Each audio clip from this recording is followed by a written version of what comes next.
Good afternoon, everybody. Welcome to today's Planning Committee. Before we get started, may I remind everyone present that this meeting will be broadcast live via the internet and the recording archive for future viewing. So please do make sure you're pressing on your microphone so we can all hear you in the room, but also, more importantly, on the webcast at home. Moving to apologies for absence. Thank you, Chair. We have apologies from Councillor Liz Burnett. Thank you. Councillor Hodges? Ian Johnson, apologies. Okay, thank you very much. Moving on to minutes of the last meeting. Take those as an accurate representation of the meeting. Move, thank you very much. Can I ask for any declarations of interest? Item 3. Around the room. Thank you very much. It was a thumb up, not a declaration. Okay, if we could just note the contents of item 4, site inspections from the last planning committee. Thank you. And deferred building regulation applications. Noted, thank you. Planning applications determined under delegated powers, item 6. Move that. Thank you. Item 7, appeals. Have we got anything you want to speak about appeals? Yes, thank you, Chair. Just to draw members' attention to the one appeal that we have had in this period. The appeal has been allowed. For those that will recall, this item came to Planning Committee several months ago where we authorised enforcement action. It was to do with a wall adjacent to All Saints Primary School in Barry. Just to sort of draw your attention to the third paragraph in the summary on page 22, just to advise you that the notice was actually amended by the inspector. Members might recall that we were most concerned about this sort of timber section that was on top of the wall, which looked quite unsightly. It turns out that's actually part of an outbuilding rather than the wall, so that's got to be subject to a separate matter. So this enforcement appeal actually then only related to the wall itself, which was just over 2 metres in height. The inspector allowed it as a ground A appeal, subject to a condition that the wall be rendered. So whilst it goes down as a loss for us, it's actually a satisfactory resolution as far as we're concerned, and then we'll go back to have another look at the outbuilding matter in due course. Thank you very much. Move those noted on the appeals. Thank you. Finally, to note the trees delegated list. For noting. Thank you very much, ladies and gentlemen. I'm going to slightly reorder the agenda from here to the end in light of those who are speaking publicly. And the first item I want to deal with is land at the northwest of Cowbridge, application 2017/00841/RES. Vicky, or Steve. Steve. Thank you, Chairman. Just some matters rising in relation to this application. Firstly, we've had a number of amended plans in from the planning agent in relation to layout issues, changes of materials and finishes. As a consequence, there's an amended wording to condition 1. Furthermore, we've had comments from councillors Jeff Cox and Hunter Jarvie. In addition, we've also had a further letter from the planning agent addressing concerns raised by residents. Further representation is from another resident questioning the consultation process and the officer's responses attached in the matters rising. We've had some late comments from CADU who raised no objection to the impact of the development on the scheduled ancient monument. And finally, we've had a number of additional representations received from local residents. So just moving on to the scheme. Say the plan in front of you shows the whole of the outline application site. So this is land described as being northwest of Cowbridge. It was previously granted outline planning permission for up to 475 houses. As part of that approval, a link road was approved between the A48 and Lantwick Major Road. The link road and associated highway improvements to Lantwick Major Road were approved in full. So this application is a reserved matter submission which relates to the southern part of the site, which we're calling Phase 1. That's for a total of 169 dwellings, which is approximately just over a third of the total allocation. Just running into the site itself. As I said, the application forms the southern part of the site, mainly fronts onto Lantwick Major Road, and then the proposed link road is to the west, with a hedgerow running east-west centrally through the site. Again, as amended, the details are for consideration for appearance, landscaping, layout and scale. So said a total of 169 dwellings with associated infrastructure, public open space. Again, the site's got 2 access points. Those that went to the site visit this morning, but we stood at the southern access point along Lantwick Major Road. And there's a main access then that links into the site. There's also another access coming from the link road on the western part of the site. A number of dwellings front the internal access road. There's also dwellings that front the internal roads, and there's also dwellings that front onto the link road. So in terms of very briefly in terms of the house types, there's a mix of mainly predominantly 2-storey dwellings. There are a number of split level 2/3-storey dwellings in the northeast part of the site. 56 of the dwellings proposed are affordable units.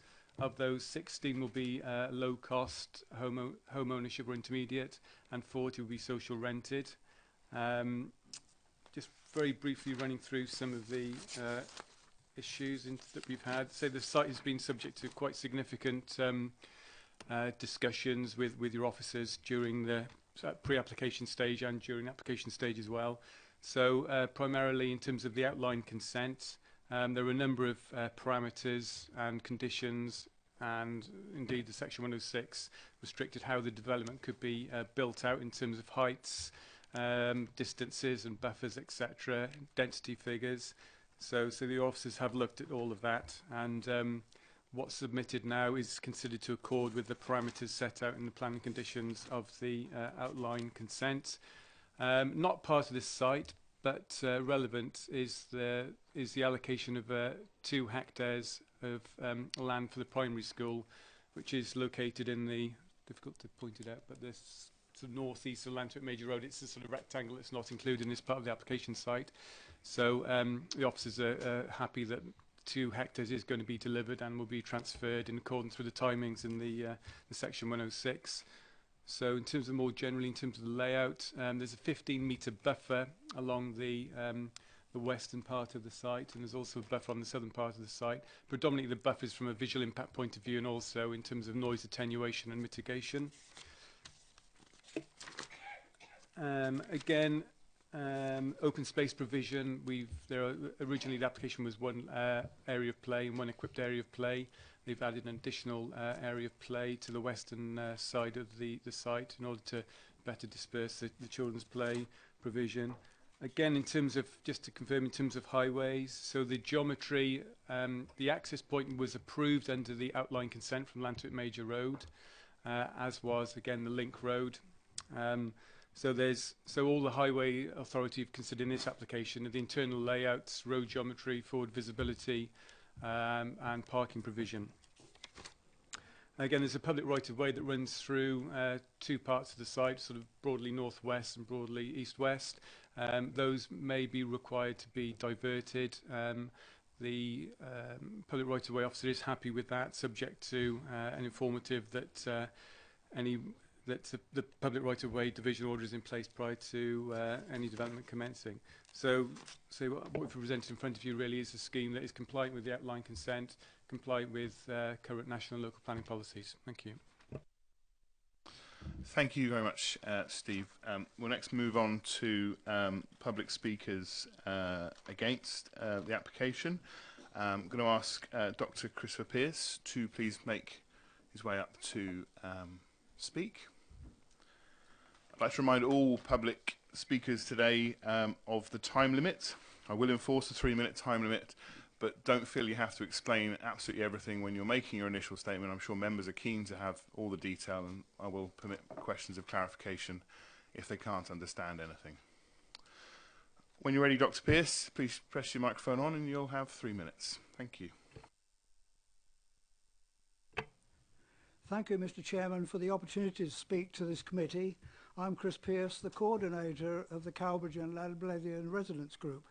There have been 8 medium-sized housing developments in the periphery of the town in the last 50 years, which have doubled the population. The present proposal, including phase 2, will add 475 houses to Cowbridge, which will be the largest single development ever in the town's history, and will add a further 20% to the population. It can be argued that there is an optimum size for a small market town, above which its size detracts from its amenities. We believe that Cowbridge is already at that limit, especially with regard to traffic. We therefore consider that the proposed development should be undertaken with a high level of thoroughness, consideration and sensitivity to its impact on the existing settlement and its residents. We consider that this application falls short of these requirements in the following respects, which are detailed in our written representation which has been circulated to the councillors on this committee. A. Safety of all road users and pedestrians around the development. There is no provision in this application, or we can find in the initial outline application, for redesign of the blind junction on a bend at Cross Inn. There is also no provision for the need for pavements, bus stops and a pedestrian crossing and a speed indicator on the Lantwick Mode before the junction with Durham Close. B. There is no contribution to extra car parking schemes in Cowbridge. C. There is a need to re-site the extra row of houses north of the school site adjacent to Durham Close. D. There is unnecessary hedge removal bordering the school site along the Lantwick Major Road. E. There is incomplete provision for full information on the planning register. F. Insufficient protection from noise from the link road for Lanfrinnock Church. G. Inadequate mitigation site for lapwing and skylarks. H. No scheme for eradication of Japanese knotweed, which has been proved to be on the site and the council knows about. We believe that a developer should be responsible for remedying the negative impacts of a development.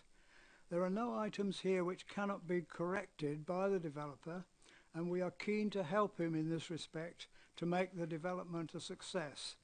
In the meantime, we request that the determination of this application is deferred for at least 2 months to allow time for the stated modifications to be agreed and made. Thank you for your attention. Thank you very much, Dr. Pearce. Any member have any questions or clarification for our speaker?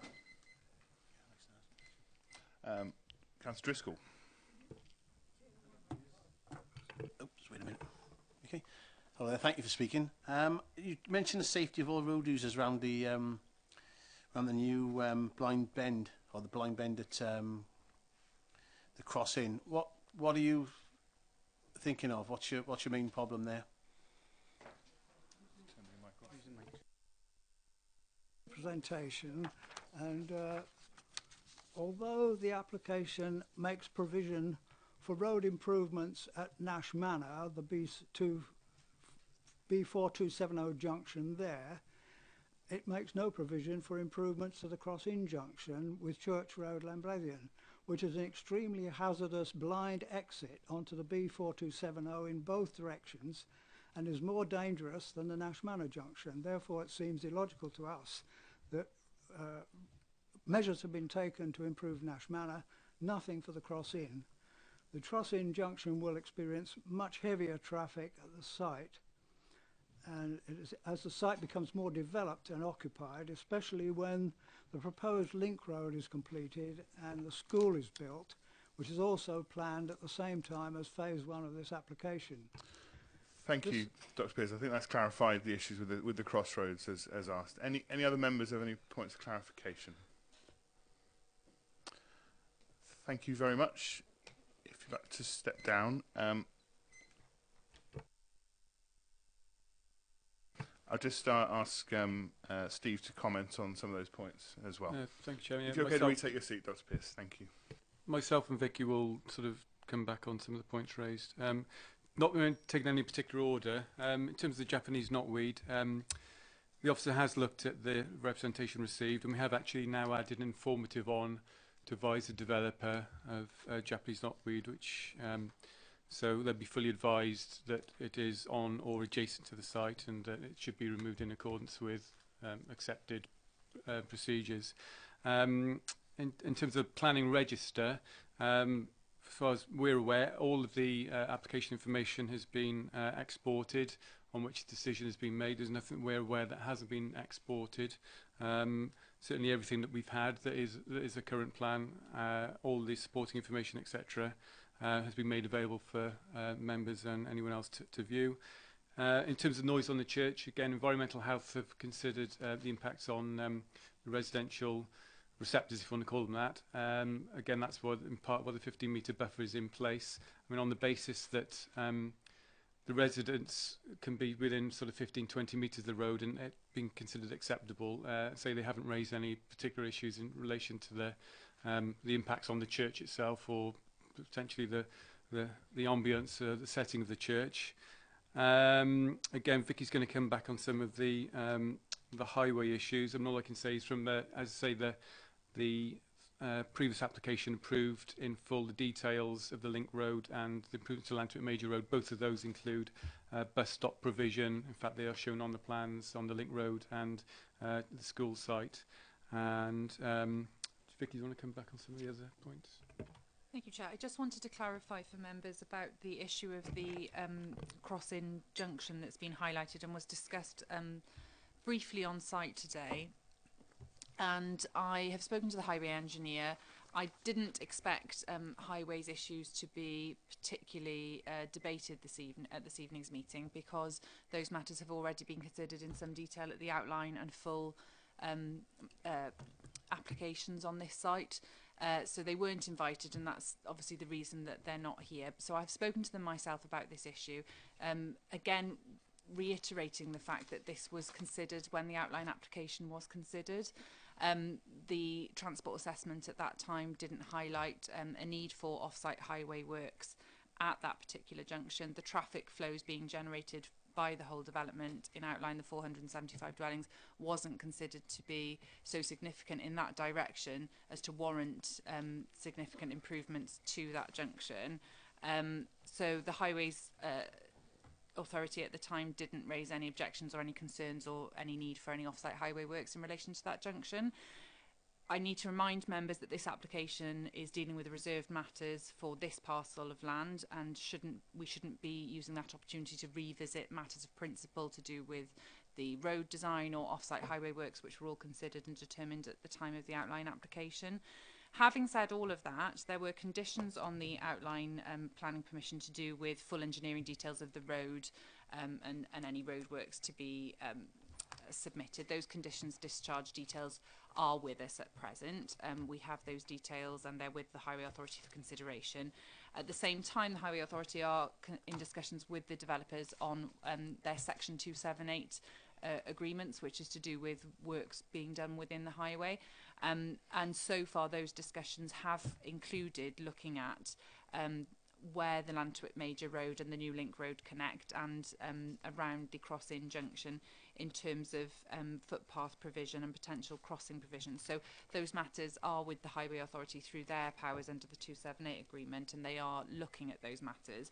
But I just wanted to sort of make you aware of that rather than it being particularly relevant to this reserved matters application.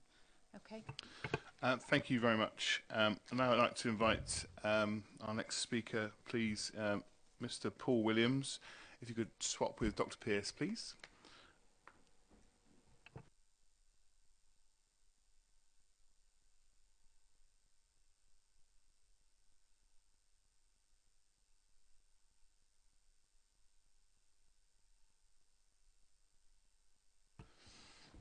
Mr. Williams, when you're ready, you'll have 3 minutes when you start. Thank you, Mr. Chairman. Yeah, I'm Paul Williams. I act on behalf of Taylor Wimpey, the applicants on this. I'm their planning agent. Happily, I'm able to say that the majority of the issues raised by Dr. Pearce have already been considered at great length. and that was through the outline planning application.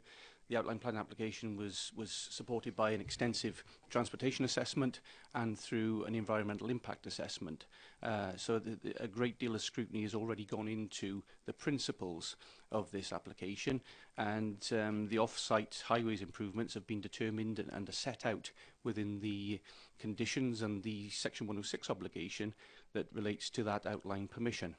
So a lot of the issues are also considered or will need to be dealt with through condition. So those details are yet to be submitted and are yet to be debated with the officers. But in particular with the cross-in, that junction was assessed. No improvements were deemed necessary as a result of that assessment. And your officers are quite right, there are improvements in terms of the footways in that area as part of the Section 278. There are also extensive other footway improvements that will be brought forward as part of the application, and particularly through the 278, which is subject to some very detailed discussions with your highways officers. So that brings us on to the focus for tonight, which is the planning application, which is just for the first phase of development, and the focus really is on the appearance, the materials, and the layout that makes up the application. This is a carefully designed scheme which has been informed by extensive pre-application discussions with your officers. It's been subject to change throughout that process and indeed throughout the application process, and we've changed the materials through those discussions. And principally that's been to remove large-scale elements of brick from the design. So what you have in front of you is largely a rendered and stonework facades throughout the scheme. So the result of those discussions is a high-quality proposal for this first phase of the development. We've taken on board those detailed requests, and we present a scheme which we believe reflects the best elements of the local vernacular and also creates a real sense of place for this new extension to Cowbridge, which we feel will complement the town. It is fully in accordance with the outline planning permission parameters, as I'm sure your officers will point out. And we believe an approval this evening will trigger a series of benefits associated with the development, not least the delivery of new housing and affordable housing.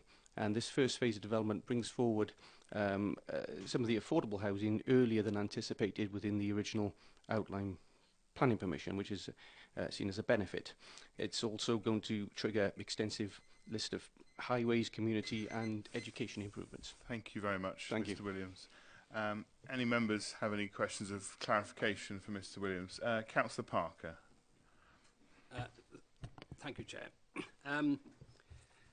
I fully recognise that the 38 conditions have not been fully discharged as yet, but the main concern that I want you to reflect on is on the original submission, you stated that you would carry out meticulous drainage investigations to ensure that the concerns of the locals who know this area well would be satisfied. Now, on the original scheme, we were actually expecting attenuation ponds, and for those that don't know what an attenuation pond is, that is where you collect the surface water and you allow it to drain quietly away down the valley.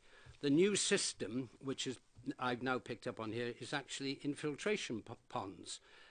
Sorry, other way around. Attenuation ponds they're now asking for. Infiltration ponds were what we had. Now, the concern I've got is if you're now going over to an attenuation, how can you convince us that that system will work prior to carrying out fairly exhaustive the studies which you actually said you would do prior to further submissions?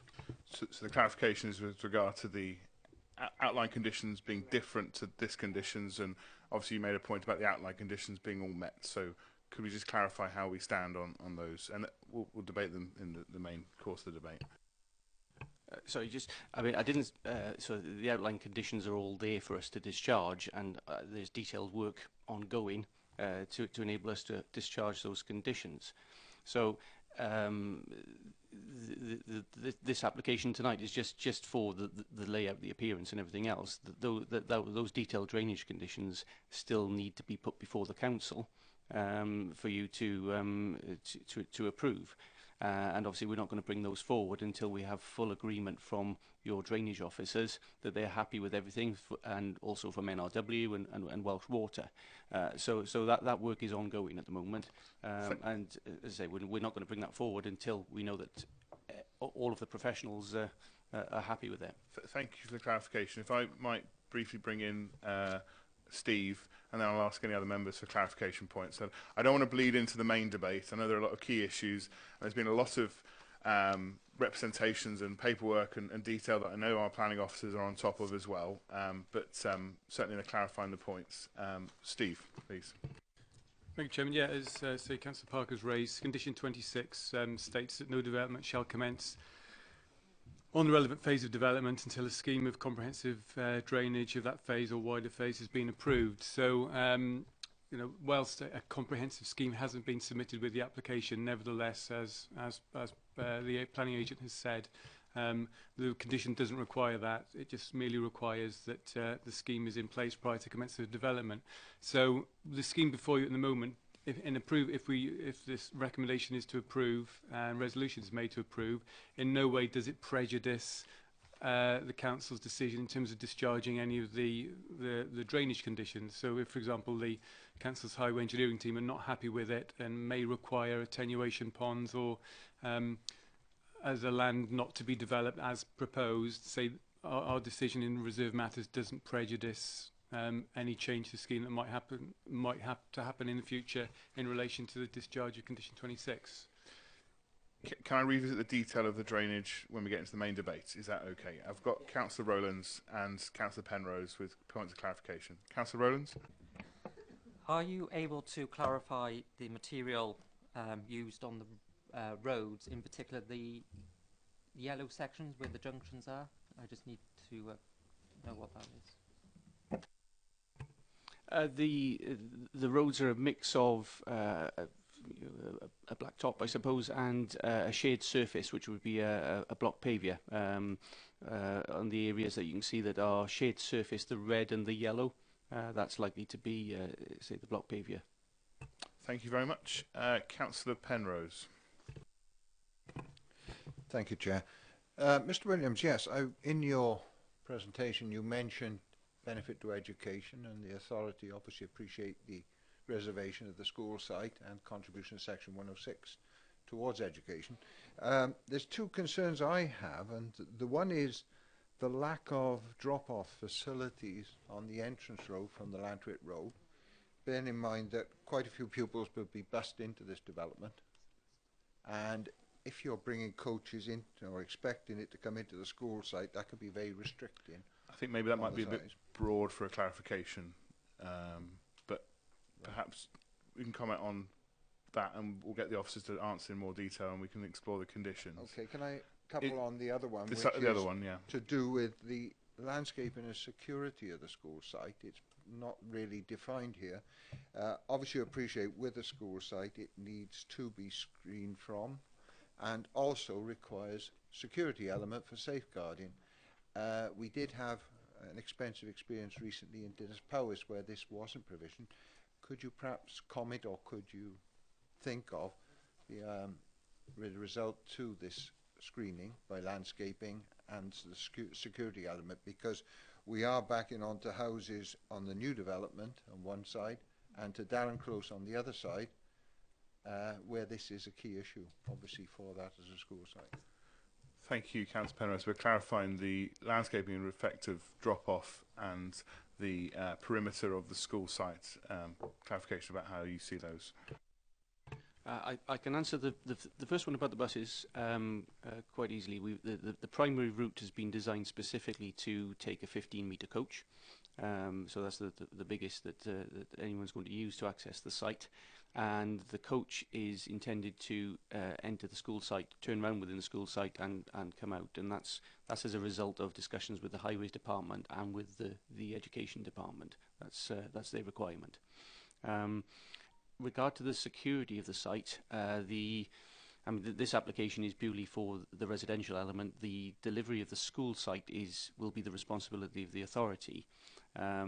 So it's an area of the land that will be dedicated to the authority, and they will have their own, yourselves, you'll have your own design for that site and to deal with the security of it. The hedgerow marks the boundary to it at the moment, and the only thing I can say really is those details are still to come on the security of the school site.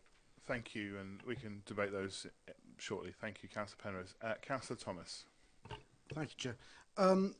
There's reference in various bits of these documents and in the additional stuff today about the archaeological report that is supposed to have been forthcoming as required by the 2014 application. The letter from Caddy dated the 12th of May, not from Caddy, sorry, from the Archaeological Planning, Glamorgan Gwent Archaeological Trust.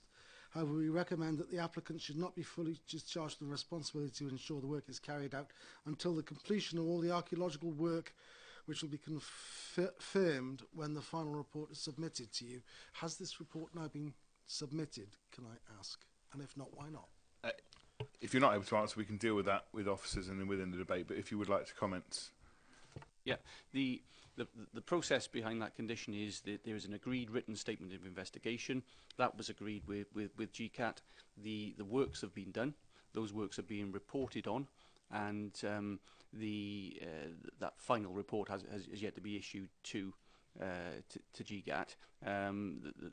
The reality of it is that report will, as long as we follow the agreed terms of the written scheme of investigation, then that basically stays with GCAT as a record, and it's and once that's been issued, then the condition can be discharged. But those archaeological works are all west of the link road, and there weren't any required within the area proposed for residential, which is part of the application tonight. Thank you very much. If there are no other points of clarification, thank you, Mr. Williams. Before I open the floor, Steve or Victoria? I just wanted to draw Councillor Rowland's attention to condition 8, which requires full engineering details of the internal roads, where we'd expect those additional details. We can add additional clarity to that condition to make sure that we require samples as well, if you're particularly concerned about the finishes of the road, but we would normally be agreeing those kind of details through the conditions. Okay, open the floor up to discussion. Councillor Parker. Yes, thank you, Chair. As you know, I am a ward member for Cowbridge, and I address the committee on behalf of my two fellow ward members and the local people of Cowbridge. Having reviewed the outline committee's report and decision notice and the reserved matters committee report, would suggest that the main concern relates to surface water drainage. The submission appears to be supported by an insufficient level of detail relating to drainage, and certainly below that which I would have ordinarily expected at reserved matter stage. Indeed, it is well below that expected when the issue was considered at the outline stage. As I'm sure the committee will recall, the Drainage Officer raised a number of concerns at outline stage, which appeared to be addressed by the drainage technical note supplied by the applicant during the outline application.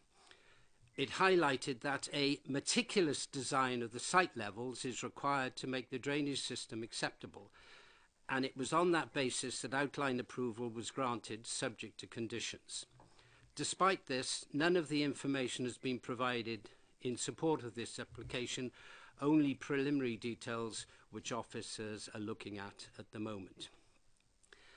The additional technical note, which was submitted as part of the outline application, makes it clear again to the meticulous design is required to the site contouring to ensure that surface water drainage at the site work, which is not included as part of the reserved matter submission in condition 5, is proposed to be added for approval, which requires full details of levels to be submitted.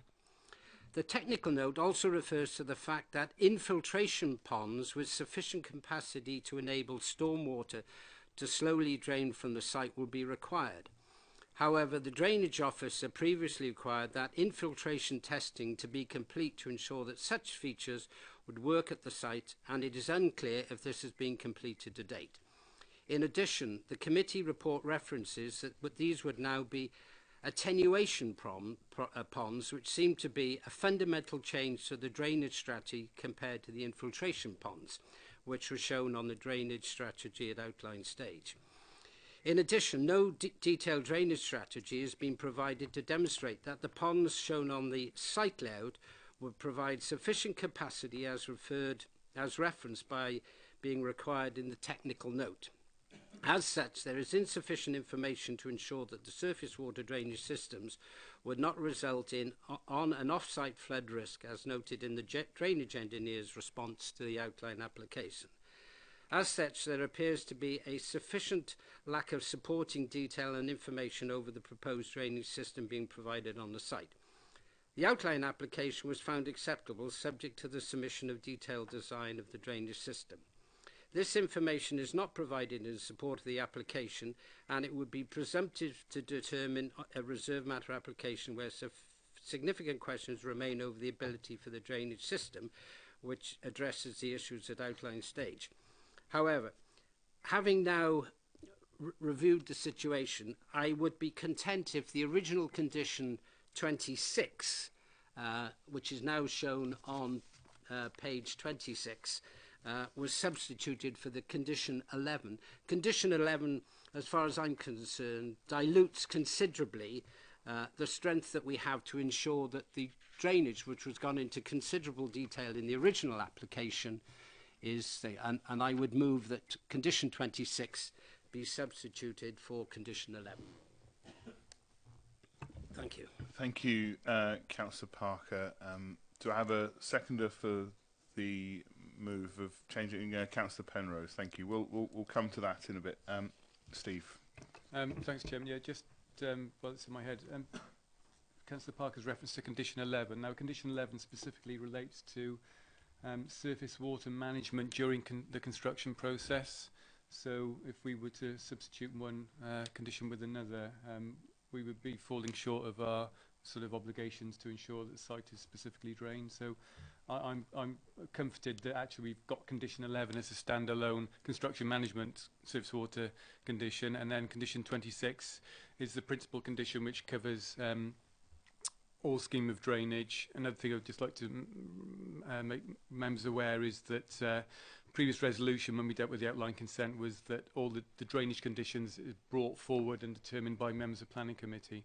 So, you know, you will be presented with the scheme of drainage. Just again, going back over the previous application, the council's highway engineer have considered the current scheme. Again, or the current application, they are content that there are no issues arising. Again, they have said, nevertheless, obviously, the full details will need to be submitted and discharged under the outline. You know, they haven't moved their position, and they haven't. Yeah, the council's drainage engineer have happy with the layout of the, and that let's call it the previous strategy is not going to be revisited. Notwithstanding that, condition 26 doesn't actually tie themselves to the previous strategy that was set out. It merely just asks for say again a comprehensive scheme of drainage. So. Again, in terms of comments from Welsh Water, the council's drainage scheme, and also Natural Resources Wales, all of those bodies, internal and external, are sort of satisfied that the conditions on the outline consent cover the drainage across the site, and condition then leading in condition 27 includes details of management, perpetual management and maintenance of that drainage scheme. So. You know, we really do think that those conditions, condition 11, 26 and 27 of the outline consent do adequately cover the drainage as Vicky has, we've previously said, and it would be a matter we would be revisiting that was already been approved under the outline permission. Councillor Parker, briefly, and then I've got Councillor Penrose. Yeah, very briefly. Yeah, no, well, I'm reassured on that, and thank you, Stephen. I mean, what threw me was on the detailed drawing, there are, I think, 3 or 4 infiltration ponds shown, and my worry is that if that system is adopted by the fact that we are likely to approve this scheme, it it ties our hands on other matters. But as long as condition 26 comes back to the full committee, I think everybody would be more than satisfied. Thank you. Are you withdrawing your motion then? Withdrawing the motion, okay. Councillor Penrose. Thank you, Chair. Yes, in speaking to Mr. Williams regarding my concerns on the school site, can the officers confirm Mr. Williams' statement that discussions with Highways and Education has gone on with regard to the school site? I'm certainly not aware of any.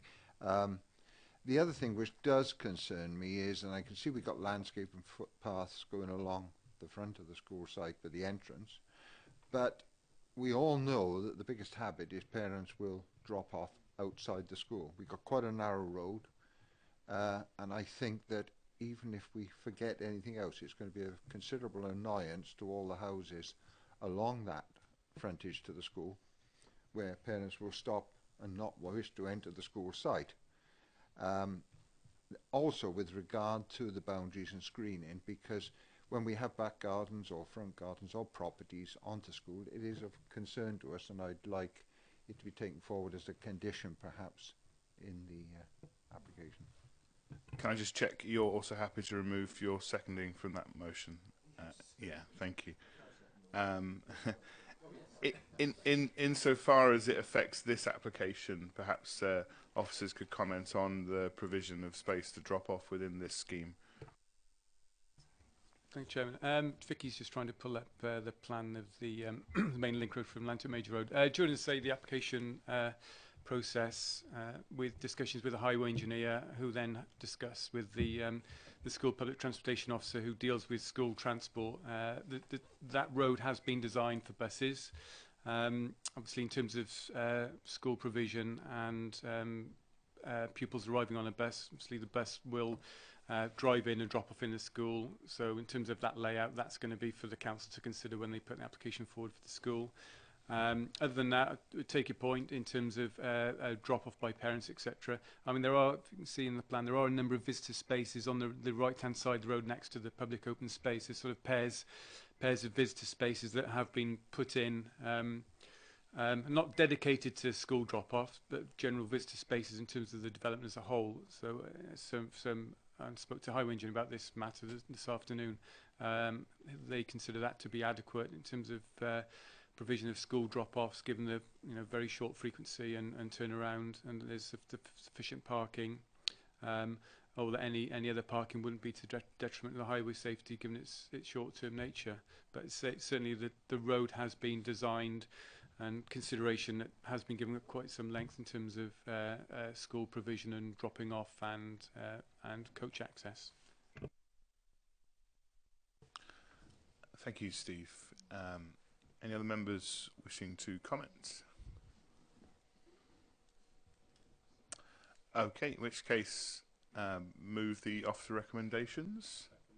Seconded. All those in favour, with those conditions as discussed. Those against? Any abstentions? Thank you very much. That passes.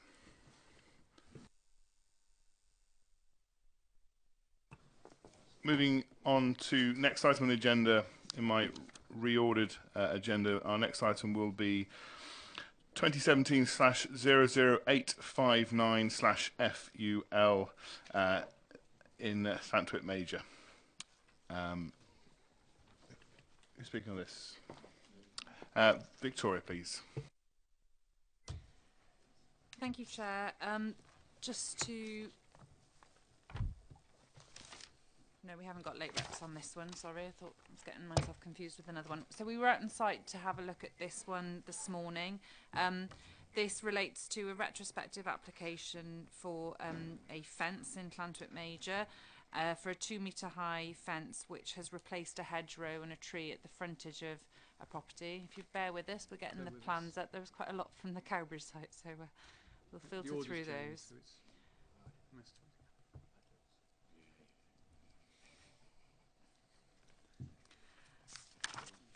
If members can have a look at page 173 of the report, this photo up on the screen shows it very clearly.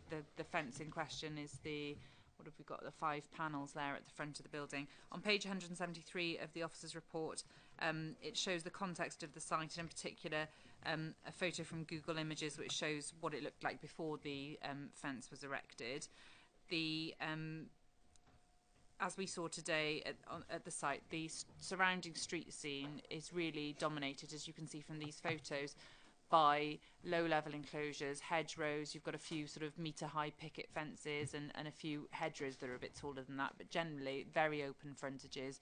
It's a relatively new housing estate in the grand scheme of things, and the character is one of openness, and we really feel that this fence that's been erected detracts from that openness and from the appearance of the street scene and causes an unacceptable and harmful impact, and therefore we are recommending refusal of the planning application and that enforcement action be authorised to remove the fence. Now, I should clarify, as the officer's report sets out on page 176 in the top paragraph, the fallback position is obviously permitted development rights, which would allow a fence to be erected to 1 metre in height.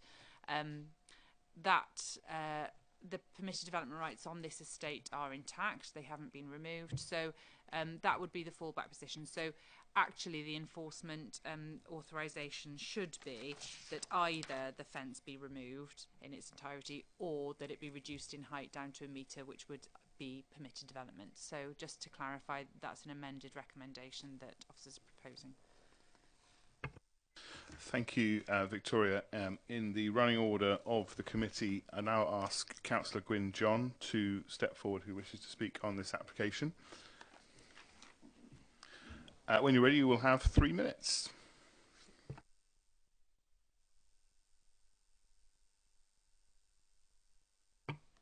Thank you, Mr. Chairman.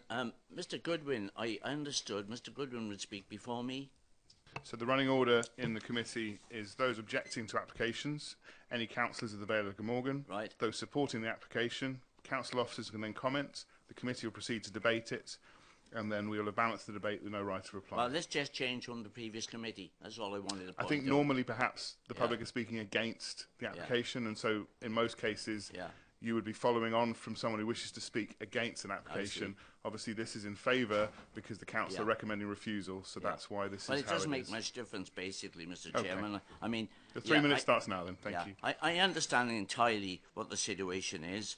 Unfortunately, initially it was all about that the fence was too high because it was close to the junction, the road junction. The highway issues was raised first and foremost. But of course that doesn't apply, as the highways officer recommended that. I accept totally what officers are saying on the street scene, and quite honestly, Mr. and Mrs. Goodwin are very unlucky from the point of view that a neighbour reported this.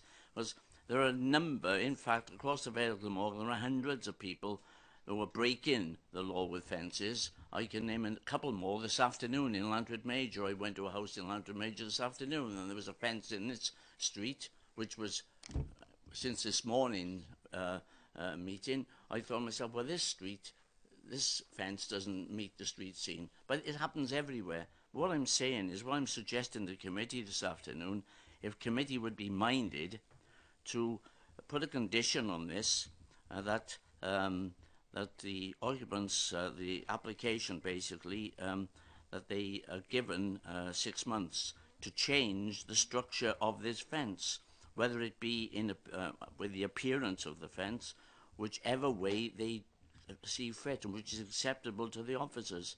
As Victoria just said, cutting it back. Basically, I would suggest making it more in the greenery, keeping in fitting with the surrounding area. The problem was, the original problem with this fence was the fact that Mr. Goodwin found it very difficult to cut the high hedge, because this is not just teenagers living here, it's older people, and it was a higher hedge. The hedge was actually higher than the fences there now. So quite honestly, I would suggest that I was asked committee if they would consider putting a condition on this, giving the occupants an opportunity further to change the style of it and really try and really cover this with whatever greenery could be fitted. Thank you very much. Thank you, Gwyn.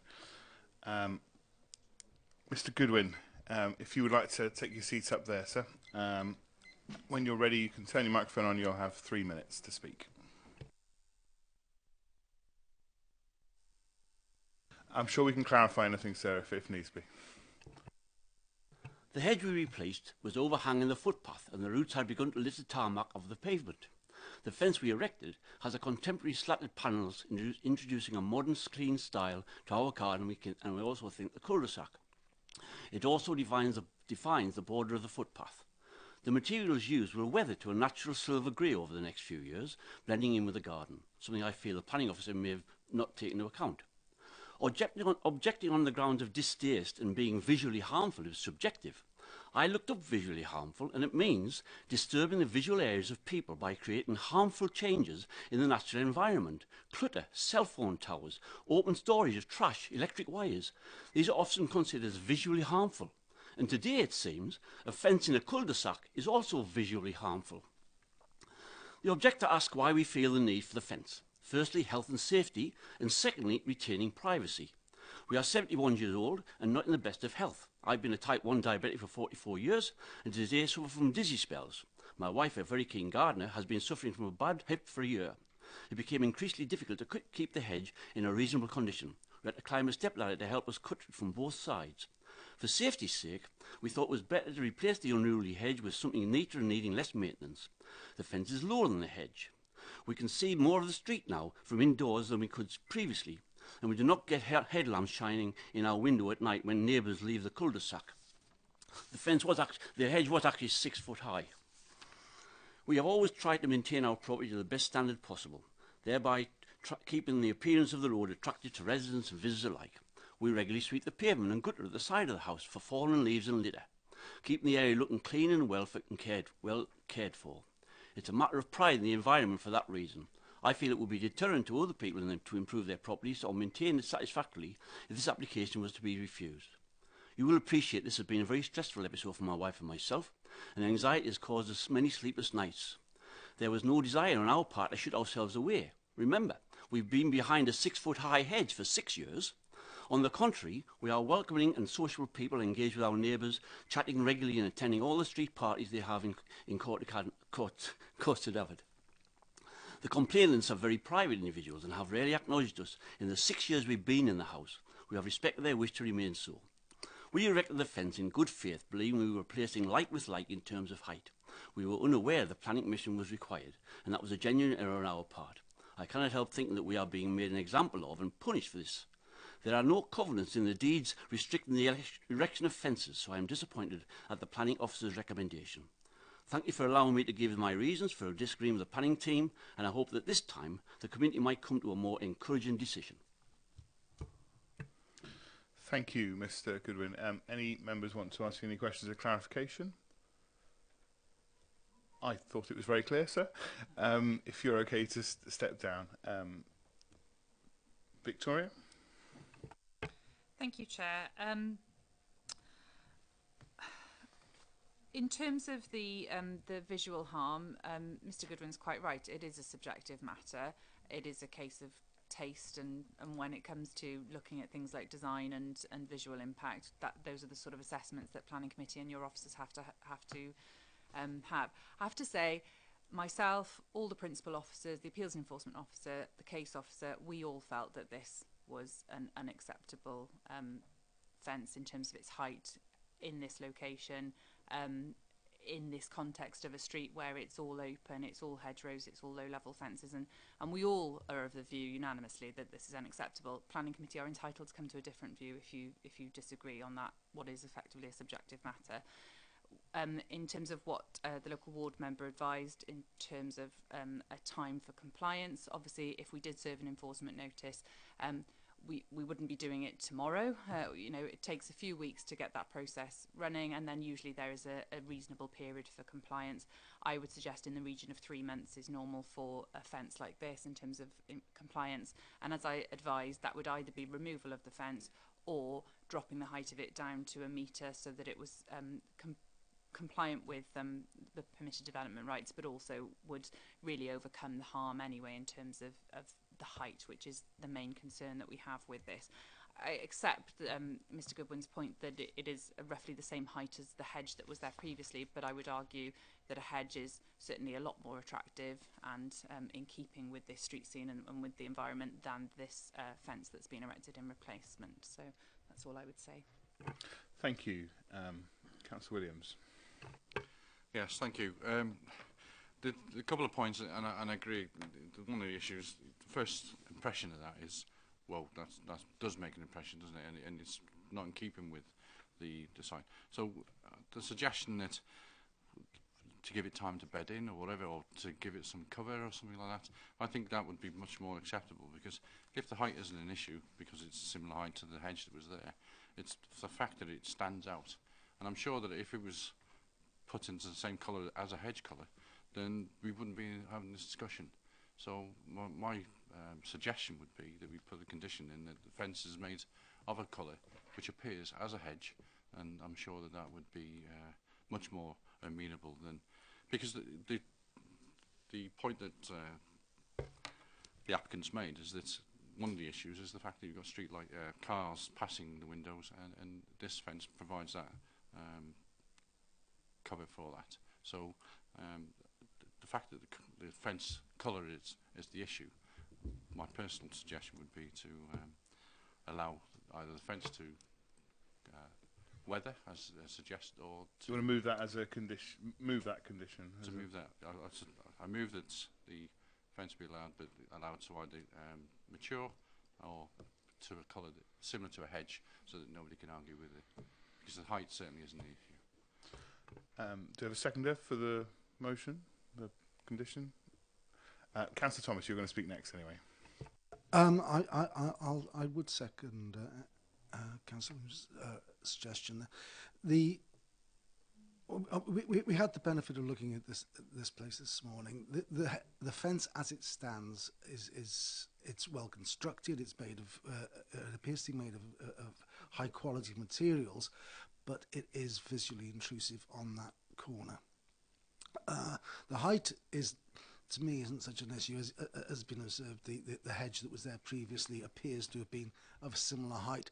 There are hedges in the immediate area that are even now a lot higher. We looked at some this morning, the one further down the road that way, looked to be in excess of 10 feet, if not 12 foot high at the bottom end of the road. But there are ones you can see in the photograph here that are in fact higher. Now, he's just taking them away, no, it's the other way. It's down towards the entrance to the close. At the bottom end of the close it is, you won't get them on there. But there are hedges there now that are clearly higher. It is the visually intrusive aspect of this fence. The colour of it, the whole thing, it stands out, it catches the eye, and maybe that's the problem. As a fence, it serves very little purpose other than as a screen. It's open at either end. It's not stopping anything getting in either end. But I mean, I'd support sort of discussion between the officers and the applicant to look at ways of mitigating the visual impact of the fence, perhaps, which would make it more acceptable, as suggested by Councillor Williams. Yeah, hand to Victoria now, but just to be clear with the wording, once we've heard from Victoria, I think we need to be a lot clearer with what wording we're proposing for the condition, because I don't think that naturally weathering can be an option personally. Some kind of wording that now nails down what that mitigation is going to be. Victoria, if you may, please. Thank you. When I say the height is an issue in comparison to the hedge, that's because a high hedge does not look like this, and painting this fence green is not going to make it look like a hedge, and I don't think it's going to make it look acceptable. The reason the height is an issue is because we're talking about a wooden fence that's completely in contrast to everything else that's in this street scene. So if a high hedge was there, clearly we wouldn't even be having this conversation, because hedges are outside planning control and people can grow their hedges as high as they like, subject to the high hedge regulations, but you know, we wouldn't be talking about it essentially. the fact that we're talking about it is because it's a wooden fence panel, and I have to disagree, I'm afraid, that by painting it a different colour or letting it weather is suddenly going to make this fence look acceptable. I don't think it will. I think it needs to be dropped in height quite significantly, not necessarily to a metre. You know, we've allowed things that are 1.1, 1.2 metres, those sort of things could possibly be acceptable, but that's not what is before us. And in serving an enforcement notice, we can only talk about either removing it or reducing it down to what the fallback is, which is permitted development of a metre. So I'm not saying there isn't an alternative that's potentially acceptable that requires planning permission, but that's not what's in front of us. This is what's in front of us. I think it's unacceptable, and therefore we should be refusing it and taking enforcement action against it. That doesn't prevent the applicants coming to us to discuss alternatives that we can consider. But I don't think it's really appropriate to do that by condition, because you're essentially imposing on somebody something that they're not applying for.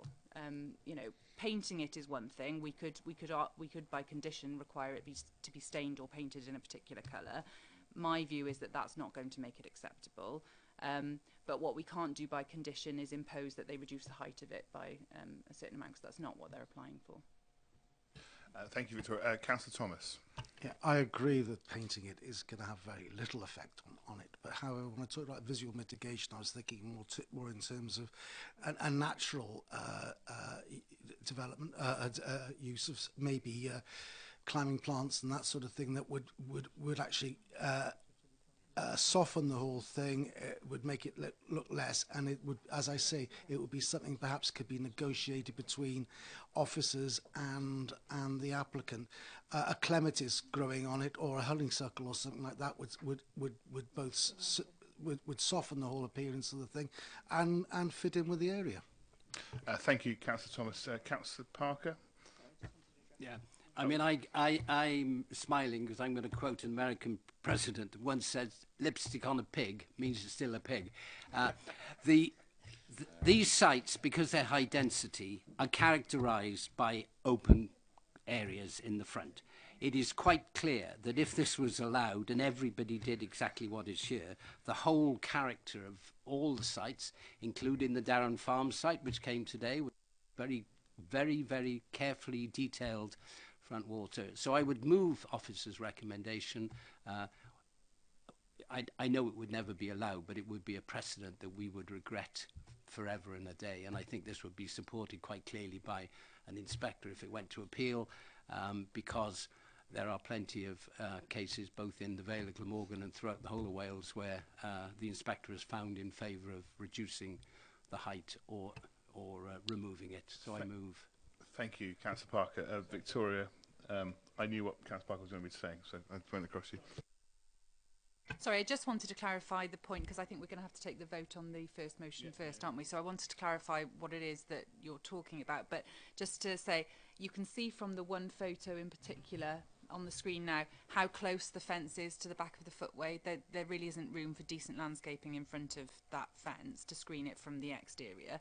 We can't, in planning terms, control the long life of flowers, plants, climbers, whatever. We can't control that, so we could impose those conditions. They could put forward a landscaping scheme, but if it dies off in a couple of years, there'll be nothing we can do about it. We're still left with a fence that we think is unacceptable. So I don't think that's an appropriate mitigation, again, I'm afraid. If there are no other comments from members, I'll take the first motion, which is to effectively approve the planning application with delegated to deal with mitigation. I think that's the phrasing we'll go with. All those in favour of that motion? 2, thank you. Those against? Any abstentions? No, I think that was everyone. And now we have officers' recommendations moved. All those in favour of officer recommendations? Those against?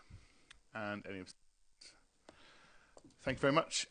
So it goes with officer recommendations. That plan application is refused. Thank you very much.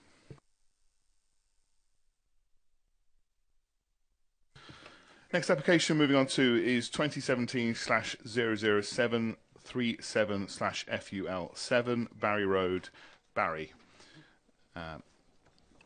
Who's speaking on this? Victoria, please. Thank you, Chair. This was subject to a site visit today. Thank you for those members that came to that. I'd also draw your attention to the Matters Arising report, that there have been emails received from Councillor Neil Moore, including an attachment email from the applicant. That has been redacted for personal information. If any member wants to see the non-redacted version of that letter, we have got copies available if you want to, but I don't think it's particularly relevant to the matters in hand. I think the gist of the concerns raised by the applicant are covered regardless. The application before us then is to convert the existing unit, which comprises 2 ground floor shop units, one of which is was previously used, I understand, as a butcher's shop, but has been vacant for quite some considerable time, and is now currently used as a store in association with the other unit, which is an existing A1 shop used to sell cakes and associated products. And then at first floor there's an existing flat above the shop units, and the proposal is to convert these units into 2 separate flats. As you'll see from the officer's report, we're happy with the proposals in terms of the flats themselves, the amount of amenity space and the impacts of the residential use, but we do have concerns about the loss of the retail units at ground floor, and that is to do with the policy in our very newly adopted local development plan, which protects these local centres in terms of their A1 uses. This plan that's up on the screen shows the boundary of the local centre, which has been revised in the LDP compared to the unitary development plan to bring it back to what was established to be, the core retail area. And you'll see from this plan the number 7 in the bottom left-hand corner, as I look at it, that is the property that we're talking about. So it's within that core retail area. We need to protect those local centres for the sake of providing core local shops and facilities for these communities, and that's why we have a policy that protects these A1 uses. What it doesn't do is say absolutely categorically you can never convert them from anything other than a shop. But if you want to convert it from a shop, you need to demonstrate that's not going to have a harmful impact on the centre, and there's a threshold of a sort of 50% A1 uses to be retained. This wouldn't drop us below that 50% threshold, I admit that. However, you need to demonstrate that appropriate marketing has been done so that a realistic, viable alternative use for the premises can be found, ideally. In this case, we've had extensive discussions with the applicants. I have, sympathy for their personal circumstances and their reasons for wanting to sell up and move on, and I do understand that. But we do not feel that the marketing exercise that's been undertaken is robust enough to justify the proposal before us and the permanent loss of commercial activity in this premises. Once it's gone to residential, that's it, it's gone, and the centre shrinks and shrinks some more. And with every unit that we lose like this, it undermines the vitality and viability of those centres, which we feel are worthy of protection, and what planning policy warrants their protection. And this has recently been through examination through our LDP inquiry and found to be a sound policy approach. So I would guard against members setting a precedent in the reverse to allow these non-commercial uses in these centres. So that's why the officer's recommendation is for refusal of this application. Thank you. I'd like to ask Mr. Thomas to please make his way up to where the public speaking point is. Once you're settled in, press your microphone on. You'll have 3 minutes to talk.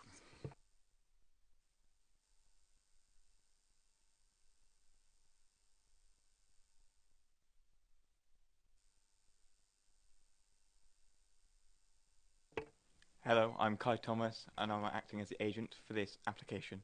Our clients, Colin and Alison Manning, have been attempting to sell this premises as a shop since 2009. They have provided evidence of their marketing strategy, which we believe should be sufficient to satisfy the LDP policies. Furthermore, we believe that this change of use would only have minimal effect on the retail area and could in fact be of benefit to the neighbourhood. Firstly, our clients have provided evidence of where this property has been advertised and for what duration. The fact that our clients took on another advertiser in 2015 and reduced the asking price of the property over that time demonstrates this was a genuine attempt to sell the property. They received little interest in spite of their efforts. Rather than a failing of their marketing strategy, this is probably a reflection on the desirability of premises in this area. There is currently a cake business at 7 Barry Road. The planner's report suggests that this proves the unit is commercially viable. However, Alison, the business owner, is looking to retire. The opportunity to take over the existing business was included in the attempts to sell the property. However, this did not contribute to any interest. Our clients have not attempted to market individual shop units and flats separately.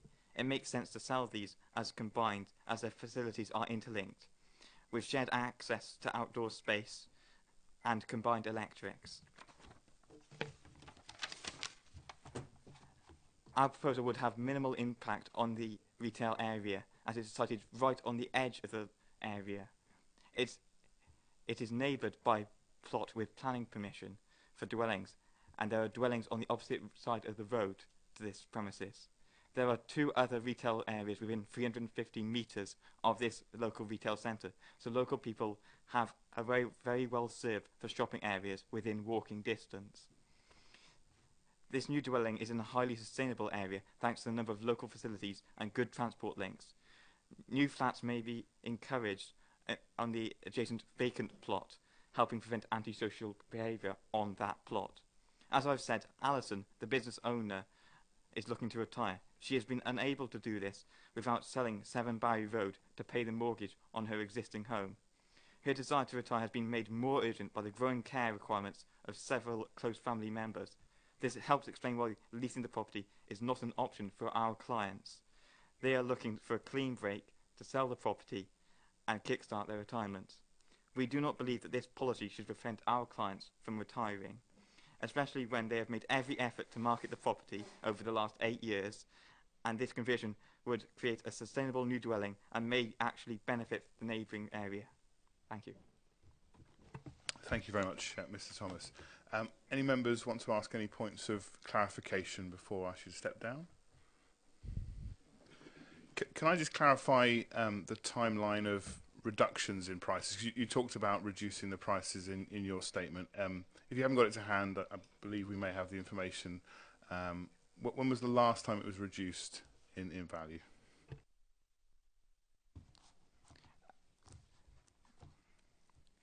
Yeah, and from what level to what level? The last time it was reduced in value was the 15th of August of this year. However, it has also been reduced in value in January. Yeah, that was the last time it has been reduced in value, the most recent. So about six weeks ago? Yes. Okay. Thank you. Councillor Bird. Just knock off your microphones, one at a time, other than mine. Yeah. Can I just ask you what was the starting price and what were the levels of reductions, please?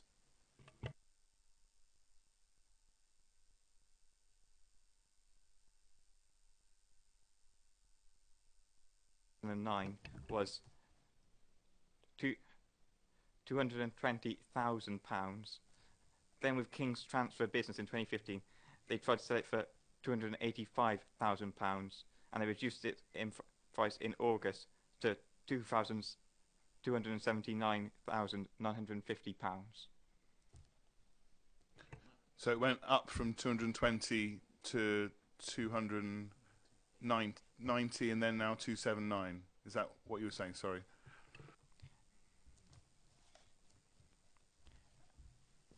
Yes. Okay, thank you.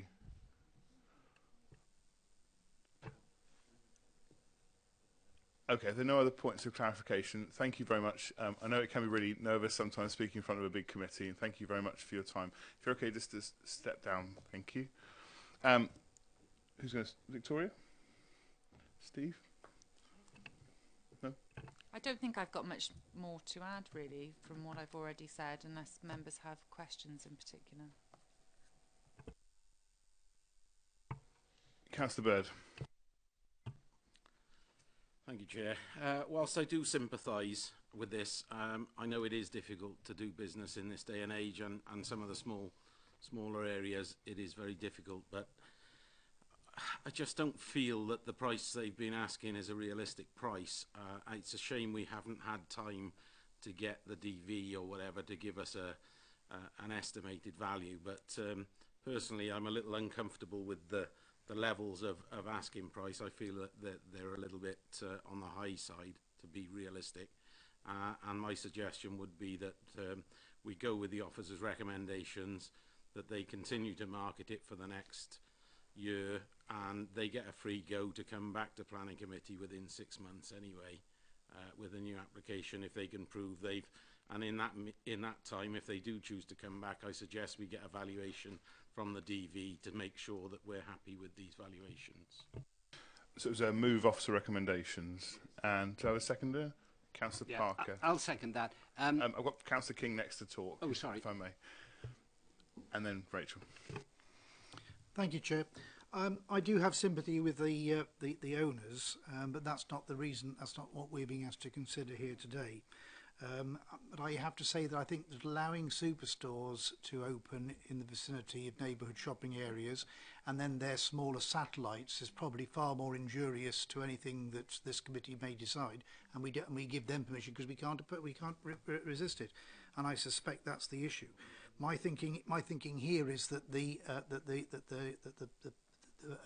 location where there's limited parking is a difficulty for traders anyway.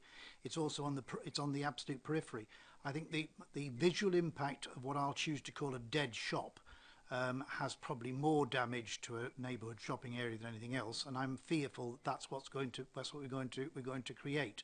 I am inclined to vote against officer recommendation on this occasion. Thank you, Councillor King. I mean, if the motion to move officer recommendation is not passed, I would move deferment to get a better understanding of the actual values that we've not got here in the pack, because I think that is a key point with regard to viability of the attempts to sell. Councillor Nugent-Finn.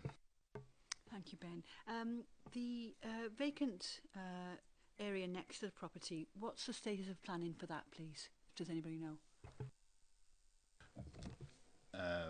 I'll see what they want to say. Victoria? Thank you. I'm just checking whether the report has the details. Unfortunately, I don't think it does. My understanding is there is residential consent for residential use on that site. I don't know if it's lapsed yet. Obviously, it hasn't been implemented, and no attempts have been there to implement it. You know, it's a site within the settlement boundary. It falls outside the local centre, so residential use is acceptable in principle. So you would expect it to come forward. I don't know what the reason is why it hasn't. Yeah, that's what I can advise, really.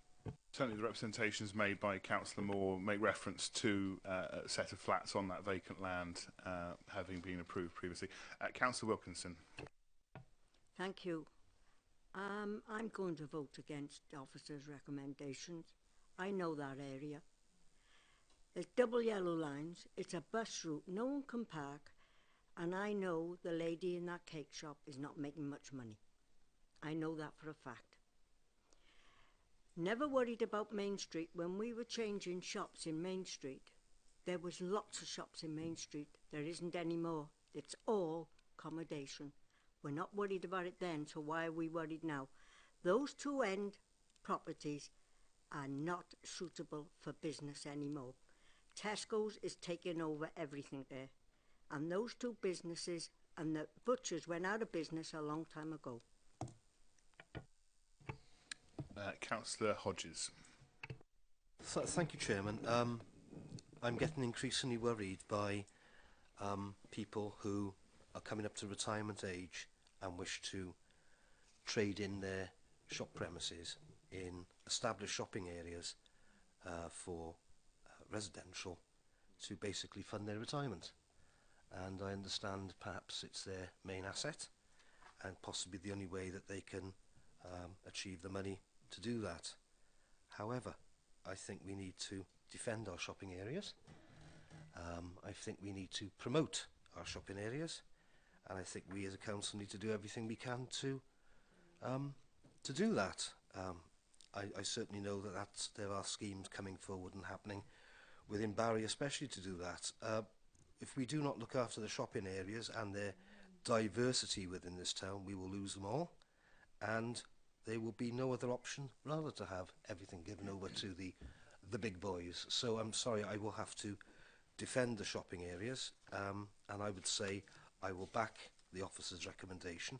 However, if they can prove in the fullness of time that they have marketed it properly, or we do get I would say a more realistic value from a district valuer, because I would be amazed that anyone would pay those sort of prices for that sort of property in that area. I would be prepared to look at it again, but at the moment, I'm sorry, I will back the officer's recommendation. Thank you, Councillor Hodges. Councillor Lloyd.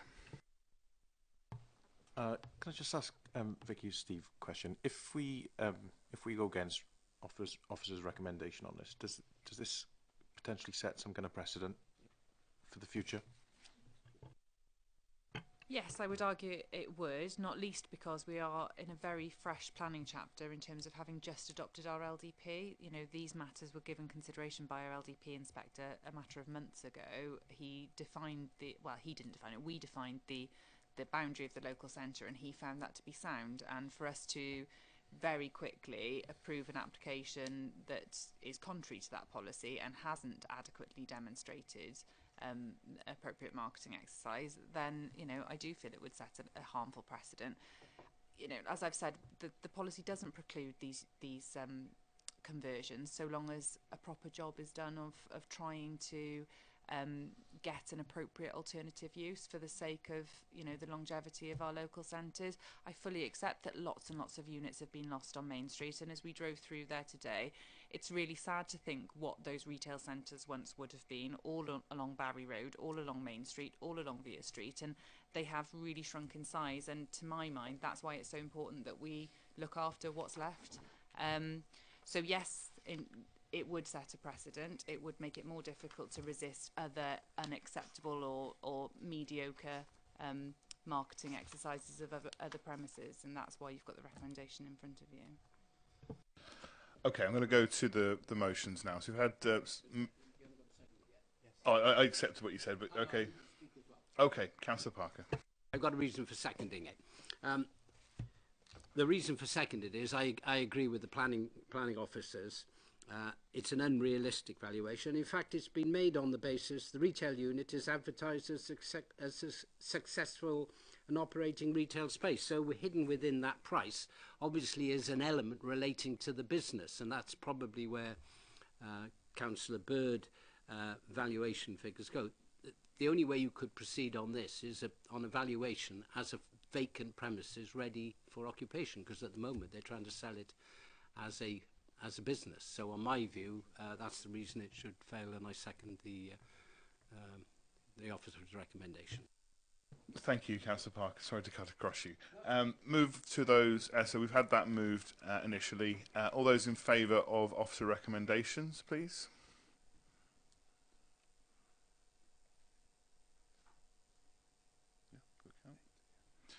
All those against officer recommendations?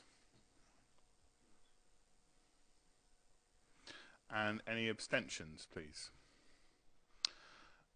The application was 8-7 in favour of officer recommendations, so that application is refused.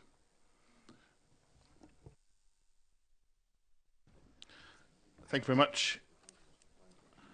I think we should take a short comfort break of a minute.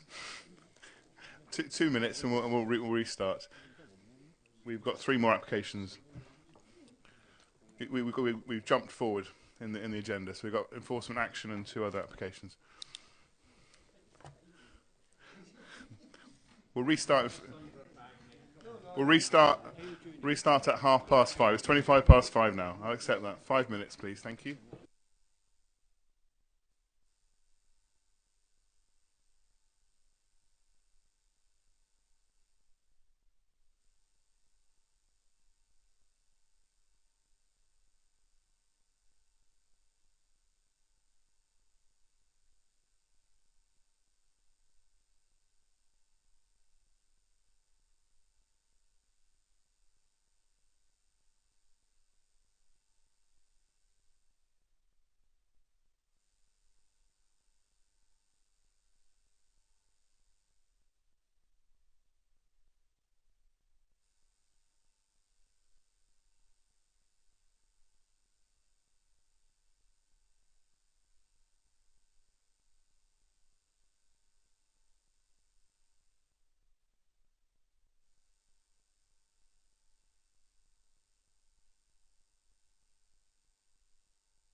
Okay, if we could come back to order, please.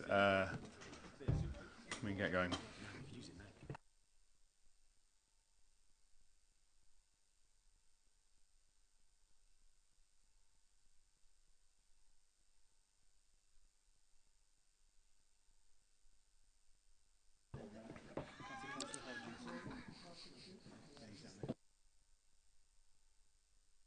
Okay, we're all back in. Thank you very much for accommodating that committee. Freestyling around the agenda, I'd now like to move to application 2017-00291/FUL Green Yard Farm in St Andrews Major. Steve, please. Thanks, Chairman. Okay, Vicky, can you perhaps find the plans for me? Oh, there they are.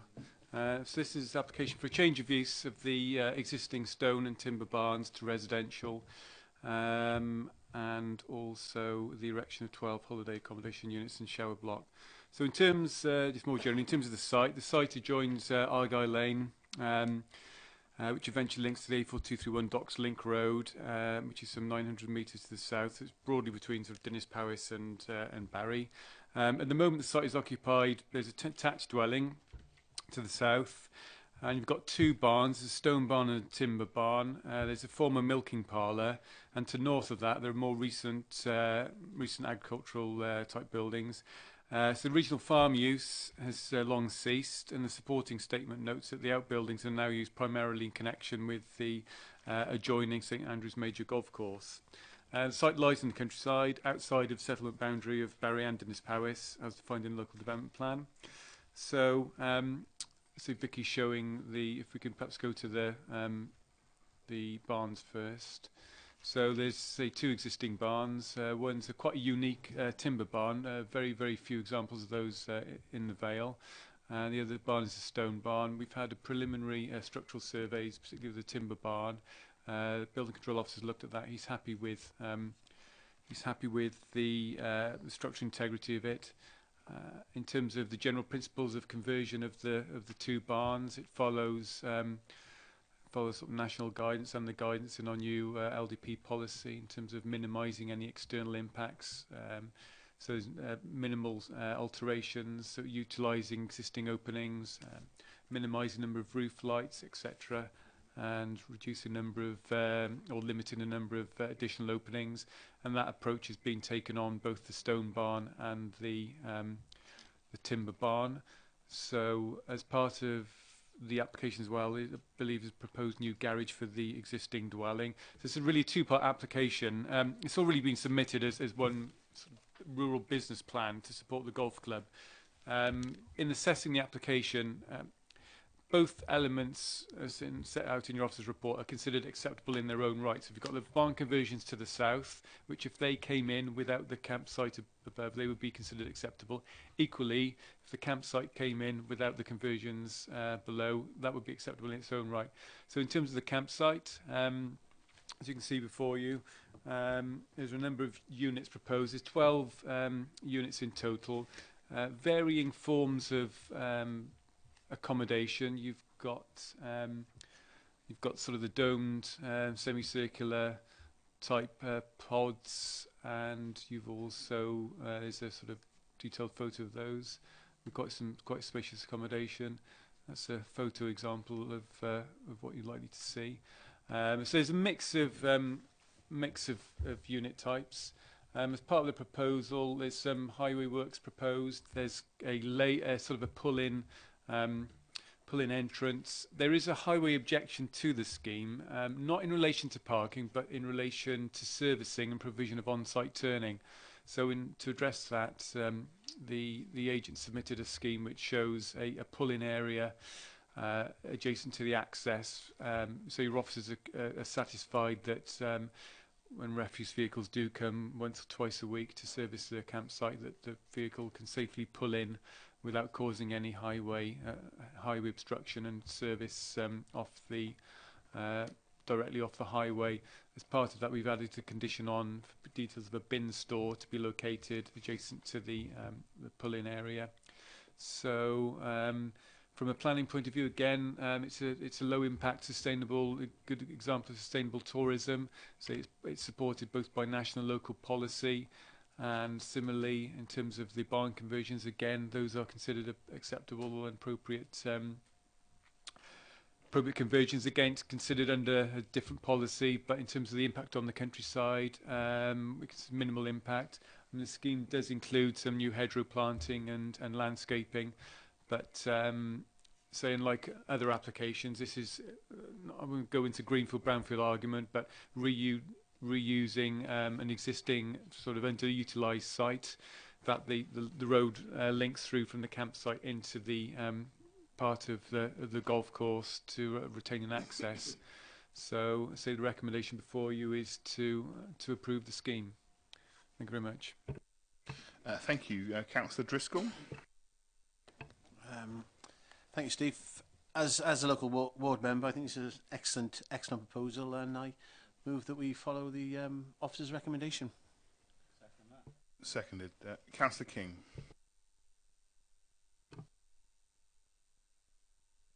Thank you, Chair. My only concern is the highways objection, because there's, it looks like it's going to be mitigated by this pull-in, but I don't know where the wards in which other people live, but certainly in my ward, it all works perfectly on a drawing, until you see on the day that that these pull-ins and the turning circles are obstructed by parked vehicles.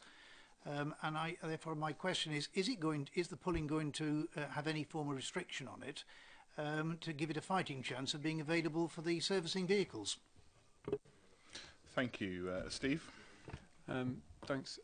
Say the scheme is approved showing the pull-in area. I mean it's a pull-in stroke visibility display, so there will be the requirements and planning conditions to ensure that the display is retained at all times. Obviously, when there's a vehicle that's pulled in to service it, I mean, it will be literally half a minute, because there's going to be a communal waste area, bin store area. So when the refuse vehicle turns up, we assume it'll be commercial waste. It will be literally half a minute, and then it'll be probably one big commercial bin, and then that's it. This sort of operation happens, particularly in the Vale, single lanes, isolated rural houses, just not untypical of what you'd find in an area. And from our point of view, the impact required to put a great big turning area for a once a week refuse vehicle is considered unnecessary. Thank you, Steve. As Councillor Lloyd first, and Councillor Baird. Just to say, I think this is a nice little scheme. Looks really, really nice. Just to point on some of the consultations. So the council's ecology team were consulted. I may have missed this. Apologies if I have. It says raise no objections, but note that as multiple nest sites and species were identified, then additional mitigation and compensation is required. So just looking for some additional detail on what that is and how it'll be delivered. Thank you. Thank you, Councillor Lloyd. Steve? Just give me. I'm just trying to find the relevant planning condition on that. Councillor Baird, did you want to make your point? Yeah. I don't know if it helps, Peter, but I know the area very well. It's a quiet country lane. There's not really any reason for people to park there, so I don't think it'll be an issue with people parking there. Yeah. Just coming back, just coming back to the point on ecology. There's two conditions that cover ecology. More generally, in terms of bird nesting, that's covered under Condition 7. Requires a scheme of mitigation and compensation for loss of the bird nesting site. In particular, Condition 8 makes reference to the fact that the authority need to be provided with a copy of the licence and the conservation habitats regulations, or a method statement agreed by a relevant licensing body to allow the works to be undertaken, provided that they're undertaken in accordance with the method statement.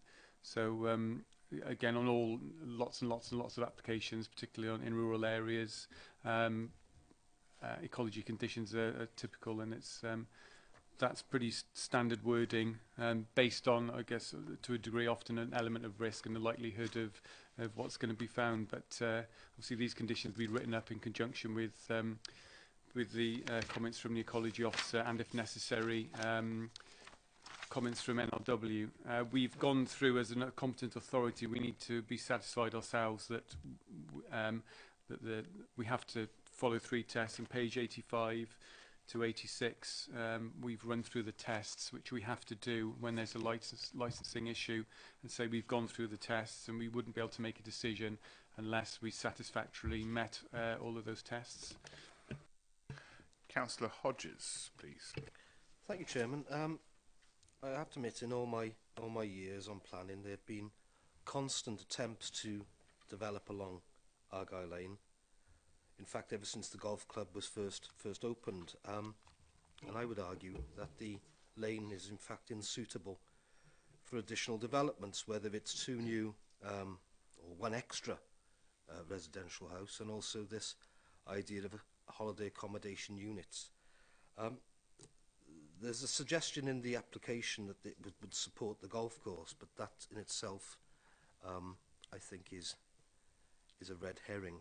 It used to be an 18-holer. It's now a 9-holer, and in fact, for many years, it's effectively a restaurant and an eating place. The golf is, I think, massively less than it ever was before. And I think that if there's a serious attempt to suggest that this application will support that golf course, I would suggest there's plenty of other and better and bigger and more attractive and more testing golf courses in the area. So I can't see that being part of the way that this would succeed. We're all aware of various applications in the past, 200 yards down the road, for various applications in the past on Argyle Lane. This, I think, is similar to what we've turned down in the past, and I feel that being between the line of Barry and the line of Dinas Powys and in the open countryside on a small, undefined lane, I think is out of context, out of scale, and out of place, and I can't support it, Chairman. Thank you, Councillor Hodges. Steve. Yeah, just to come back to a couple of points made by Mr. Hodges. From a highway point of view, I mean, they've not objected to the increase in traffic along that lane. In terms of highway safety, as I said, their only concern really was the lack of servicing within the site. In relation to the golf club, as I said in my introduction, this is not, we're not considering, the application is being submitted in relation to 2 elements, but we are not considering it as enabling development. That is that the residential conversions will be funding the camping site, and for example, the conditions don't require one element of the development to be delivered at certain points in time. So both developments are considered acceptable in their own right. Whether it's part of the business of the golf club or not is not relevant and hasn't been given any weight in this application. As I say, both elements are considered acceptable regardless of who the application and the applicant is. Thank you, Steve. Councillor Penrose. Thank you, Chair. Yes, there's only a question for officers, and that is this area a C2 floodplain? Which I believe it is. Because recently we've encountered with St Richard Gwyn School opposition towards actually any building development there along there, and this is a partial residential development. I'm not being obstructed the application, but I do think we've got to tread carefully. I've been a member of the golf course. I'm not anymore, so I didn't declare an interest, but it is very, very prone to flooding along that area. Steve. Okay. Yeah, in terms of the C2 flood plain, Natural Resources Wales were consulted on the application. Obviously, they make comments on flooding issues. Their only comment has been made in relation to, from the ecology point of view, if it had been a floodplain, obviously we'd check that. Our council's drainage team would also potentially pick up on that as well. And yeah, the council's drainage scheme, council's drainage section have stated that it's not located in a flood zone at risk of tidal or fluvial flooding. So again, Council Drainage Scheme have said it's not a flood area, and NRW haven't flagged it as a C2 flood area. just add, if you want to have a look at the flood maps, I am aware that St Richard Gwyn is definitely within the flood zone. I've looked at it very recently. You know, obviously, you know, they change within a couple of metres, let alone this is a few hundred yards down the road from it, but and can show you the flood maps at some point. But had this been in the flood zone, no doubt NRW would have raised an objection to it because of the type of use and the residential use where we don't allow them. Councillor Penrose. Yeah, I'm not sure I share your confidence that NRW would have flagged us, because on, you know, including the a permanent travellers gypsy site on Hayes Road, you know, they didn't originally object to that. But of course, as you know, into Welsh Government regulation of planning, we cannot put anything residential on a C2 floodplain. I would like us just to be sure that we are sure of that. I've worked extensively with flooding on Surrey Moors, because the number of times Surrey's been cut off along there, and I'm sure that it's certainly very near the edge of it if it's not actually on it. And I think, you know, just as far as the authorities' point of view, that if we do pass, we do check that out just to be sure we're not, you know. Yeah, I mean, I'm satisfied that the drainage engineer's comments, in addition to NRW's comments in the report, cover that off. Also, the officer themselves would have flagged it up if it was in there. So, you know, I'm satisfied that it's not in the flood zone, but I'm very happy for the recommendation to be subject to us checking it's not in the flood zone. You know, move officer's recommendation. Yeah. Thank you. Councillor Thomas. Yeah, I just want to make sure I heard correctly. You talked about the wooden barn and said that it was fairly architecturally interesting. And am I right in that you said that it was being retained and improved and sort of preserved? Yes. Yeah, I said the predominance of barns in the Vale of Glamorgan are sort of classic Lias stone barns. I'm not actually aware of any other stone timber barns in the Vale. Yeah, the scheme is slightly different methodology, I think, when you're dealing with timber as opposed to stone in terms of structural integrity, etc. But we're satisfied that the initial structural report covers off the structural integrity of the timber. I think it's part of the conversion. They're going to have to kind of take off each timber and assess it and consider whether or not it needs to be replaced. But the whole idea is very, very sympathetic. I wouldn't use the word rebuild or reconstruction, but sympathetic conversion, and where necessary, you know, new sections of timber probably no doubt will have to be inserted. Obviously, these barns need to meet current building regulation standards, which pretty much requires a whole new skin inside of the existing structure in order to create the sort of thermal requirements, etc. So, but it is a conversion, and the conversion, as far as we can see in terms of the initial structure report, will maintain the character of the existing building. Thank you very much. If there are no other comments, I'll move to a vote on moving officer recommendations as has been moved. All those... I've had a seconder. Yeah, Councillor Bird seconded. All those in favour of officer recommendations, please. All those against? I don't think there are any abstentions left. Thank you. That passes. Thank you very much. Moving on to planning application 2017/00282/FUL, Stanfield House, rear of Amberley House, Llantwit Road, Wick. Who's speaking on this one, please? Victoria. Thank you, Chair. Just to draw members' attention to the Matters Arising report, there were comments from Wick Community Council that were included there. They didn't actually have any comment on the application itself, just drawing our attention to other matters that they have raised with us. Okay, so this is a bit of an interesting one. We've not had one like this in my memory. So this is a retrospective application for a dwelling house, and the report has a dual recommendation. Hopefully you've had a chance to read through it and familiarise yourself with the history, so I will try my best to prescience it as quickly as I can. So we have an application in front of us for a house. The house, a house, was granted planning permission back in 2015, and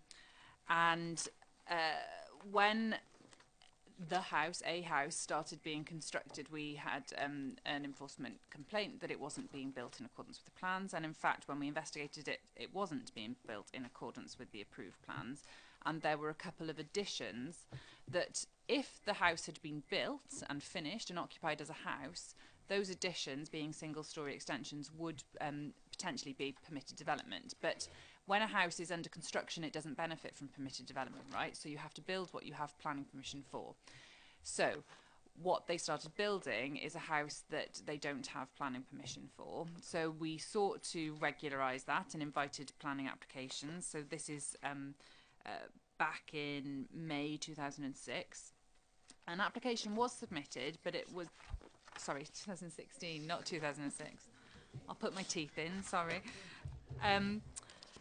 So if we have a look at page 40 of the report, that shows you there were actually changes to that as part of that planning application, which included works that we considered to be unacceptable, works outside the curtilage of the dwelling, for servicing of vehicles, and that application was eventually refused due to the impact of those additional works outside the curtilage. So we were still in a position where we had a house under construction that didn't have any benefit of planning permission.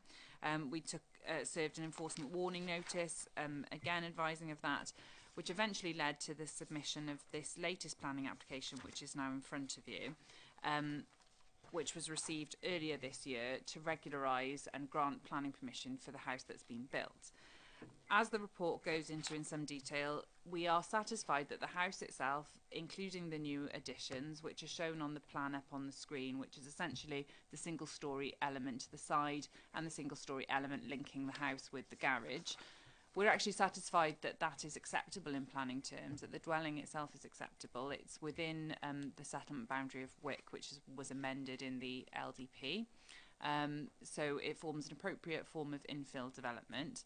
Having said that, the adoption of the LDP means that all new houses where there's a net gain of one house are required to contribute towards affordable housing. So in the up-to-date planning policy context, they need to make a provision for affordable housing, and the applicant is unwilling to do so, or has indicated to date that they are unwilling to do so. As is set out in the officer's report, there's case law about this in terms of what the fallback position is, given that there was an extant planning permission, versus the weight to be attributed to a development plan. And the case law says development plan should be attributed more weight. So, you know, we feel officers have correctly applied the new local development plan policy and a right to do so.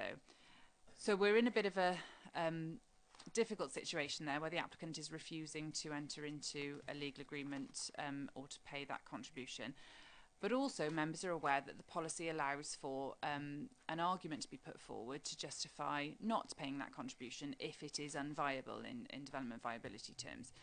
And to date, the applicant has not been willing to submit any information to support that sort of stance either.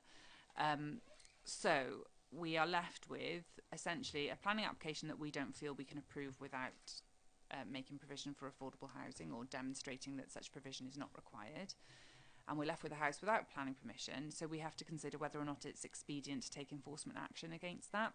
So the report then goes on to look at what the harm is in terms of having a dwelling without planning permission, and it sets out various factors, which is why we don't think that's an acceptable situation. Not least because once the house is built and becomes lawful, if we take no action against it, that it then benefits from further permitted development rights, not only in terms of extensions to the house itself, which is already a large house on the edge of a settlement next to the countryside, but also in terms of outbuildings within its curtilage. And because at the moment it's an unauthorised house with no authorised curtilage being set out, that curtilage could in fact be quite extensive. The owner of the land does own land adjacent to the site, so we could be looking at quite a proliferation of extensions to the house and outbuildings which would be harmful in their own right. There's also the matter of drainage, which is normally controlled by condition, and because this is not mains drainage, we would be looking to secure a drainage scheme, and without one and without the ability to use conditions to secure that, there could potentially be harmful environmental impacts from the drainage scheme. And also we go back to the issue of the affordable housing policy, and if we just allow a house to be built without making such provision, that obviously would set a harmful precedent in terms of encouraging other people to just go ahead and build their house without planning permission, because that's a way of getting around that policy, which we don't think is acceptable. So for all those reasons, we don't think it's acceptable to just leave this house as an unauthorised house. We wouldn't be recommending this course of action to you lightly. As you can tell, there's been extensive negotiations and some time has passed in terms of dealing with this application and this applicant, trying to encourage them to resolve this issue. And unfortunately, we've got to this part now where we really feel we need committee's authorisation for the enforcement action, which is essentially to remove the breach, remove the dwelling. And we're hoping that by leaving the door open with the planning application, with a recommendation to approve the application subject to a legal agreement or the viability case being proven, that will really give the applicant the impetus that is presumably required to demonstrate that and to reach an acceptable solution with us. So we are seeking two parts to enforcement action, to serve an enforcement notice to essentially remove the existing dwelling, and the reason being for the harm that I have set out to you, and removing all materials associated with that, and restoring the land to its former condition. And at the same time resolving to grant planning permission of the application itself, subject to either entering into a legal agreement to pay the affordable housing contribution or demonstrating a case to our satisfaction that the affordable housing contribution should be either nil or a reduced amount based on viability evidence. The serving of an enforcement notice doesn't need to be immediate. We would hope that that resolution would enable more fruitful negotiations to happen. If they're not forthcoming, we will then need to serve the enforcement notice. The person will then have a right of appeal against that enforcement notice. So I think that hopefully sums it up in a nutshell, where we are and why we are where we are, and I'll happily take any questions. Thank you, Victoria. A rather large nutshell, Sorry, but very, very necessary, I think, for the committee to see the detail. It's very nuanced, and I think there's a lot of points in there. Councillor Penrose. I'd like to propose we accept officer's recommendation on enforcement. Seconded, Councillor Bird. Councillor Wilkinson. Can I just ask, how long will you leave that open for them to come back to? I'm just trying to remind myself whether we did actually specify in the report, but I don't think we did.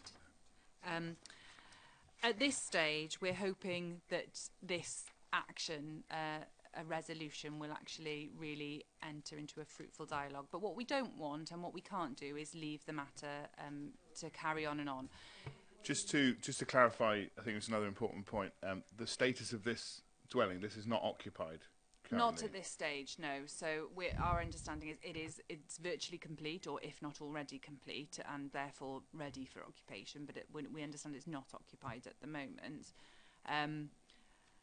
So yes, we need to keep on top of it for that reason, if nothing else. So we're going to, if we get committee's resolution, we will enter into immediate discussions with the applicant. If nothing is happening within, the short term, I would say, then we'll be referring the action onto our legal team to serve an enforcement notice. So within, no, certainly not. No, I wouldn't want to absolutely to commit to a fixed date this evening, because for whatever personal circumstances of the appellants, they might not be around to discuss it with us for the next month. But I would say within 4, 6, 8 weeks, if we haven't had any sort of more fruitful discussions, then we'll be looking to take formal action then, and then we'll have to specify in that enforcement notice a reasonable period for compliance with the notice, and then obviously they have a right to appeal that notice. Councillor Hodges. I'm grateful for that extra bit of information. I don't think I've ever seen an either-or before as a recommendation, so but I can understand why. But saying that, in light of all this, and I'm happy to support what you are suggesting there as a way forward, Wick Community Council and the late reps actually do bring our attention to There are other infringements as well about hedgerows being removed and soil being thrown over footpaths and everything like that. So I suspect that we haven't got a neighbourly applicant here. We have rules because we have rules, and that's how we have to operate. And if they're trying to avoid paying £57,000, they need to make an argument for it. So I'm happy to support your suggested way forward. Thank you. If there are no other comments, I'll move that to a vote in favour of officer recommendations. All those in favour? That's unanimous. Thank you. That brings us to the end of our... Thank you. I'll chair the meeting. That brings us to the end of our planning application section of the meeting. Thank you for bearing with the movement around to accommodate those members of the public who've come to take part in the debate. We now move back to item 9 on the agenda, which is the enforcement action. And I believe Victoria is speaking on this. Thank you. Thank you, Chair. Apologies for preempting you. The enforcement action on page 26 relates to land and buildings at 44 Amherst Crescent in Barry. It relates to a raised decking area that has been constructed without planning permission at the front of the property at 44 Amherst Crescent. Hopefully... Apologies, we haven't got the plans for the big screen, but you can see on page 27 the extent of the decking that we're referring to. This report seeks consent for enforcement action to be taken against the decking for two reasons. The one being its size and siting and its relationship with the neighbouring property, which we consider to be unneighbourly and to have an unacceptable impact on the privacy and amenity of the neighbouring property at number 46. And secondly, that the decking itself, in terms of its form of development, is unsympathetic and does not appropriately respond to the local character of the buildings and open spaces within the street scene. As you'll see from the officer's report, a retrospective application for this development was refused for similar reasons earlier this year, and this report now is just seeking enforcement action to get the removal of the decking. Thank you. Councillor Hodges. Thank you, local member. Happy to move the officer's recommendation and move the enforcement action. Thank you. Seconded. All those in favour? Thank you very much. That passes. There are no other items under 11. We'll see you next time. Thank you.